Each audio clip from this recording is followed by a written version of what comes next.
see them smiling on TV, driving luxury cars, lifting trophies, millions cheering their names. But what if I told you some of those players are living a nightmare? What if the dream everyone wants is slowly destroying the people who live it? Because behind every celebration, there's a story no one talks about, a story they don't want you to hear. This is the dark side of football. From the outside, football looks like heaven.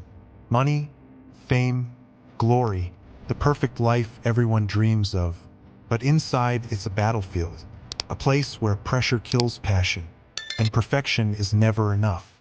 Every pass is judged, every mistake becomes a headline, and one bad game can turn millions of fans against you. Players learn early, smile for the cameras, and bleed in silence. Imagine being 21. The world calls you a future legend. You can't walk down the street without cameras. You can't fail without being destroyed. Dele Alli knows that story. At 20, he was England's golden boy. By 27, he wasn't fighting for trophies anymore. He was fighting to survive. Not on the pitch, but in his own mind. He later said, "I was close to giving up completely." That's what pressure does. It doesn't shout. It eats you alive quietly. Eden Hazard, from magician to memory. Neymar, a global icon trapped by expectations. Mario Balotelli, a genius mocked for being himself. They all had talent. They all had fame. And they all hit the same invisible wall. The impossible weight of being perfect. Football doesn't forgive emotions. When you cry, you're weak. When you celebrate, you're arrogant. When you fail, you're finished. And after years of pretending, most players forget who they really are.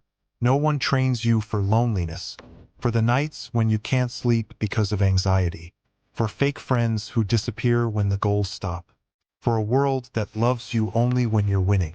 Adriano lost his father, and said football died inside him that day.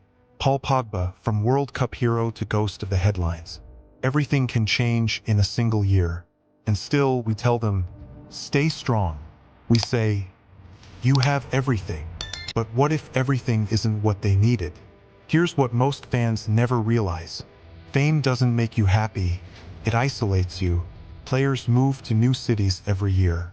They lose childhood friends. They live under pressure they can't talk about. Because talking means weakness. And weakness means replacement. So they bottle it up until it explodes. That's why some of the most gifted players fade early. Not because they lose their skill, but because they lose themselves. But maybe things are finally changing. More players are speaking up. Marcus Rashford, breaking barriers beyond football. Richarlison opening up about depression. Theo Walcott sharing his story to inspire others. They're proving something powerful. That real strength isn't hiding pain, it's facing it. Maybe that's what football really needs. Not faster players, not bigger contracts, but honesty, humanity. So next time you see a player miss a penalty, remember, you're not watching a robot. You're watching a human being. Someone who's trained every single day since childhood, just to be perfect for 90 minutes. And when that perfection cracks, the whole world sees it, but no one understands it. This is the real price of greatness. If this story made you feel something, hit like and subscribe to Next Play FC. Because football isn't just about goals and glory, it's about people. And sometimes, the most powerful stories are the ones no one dares to tell.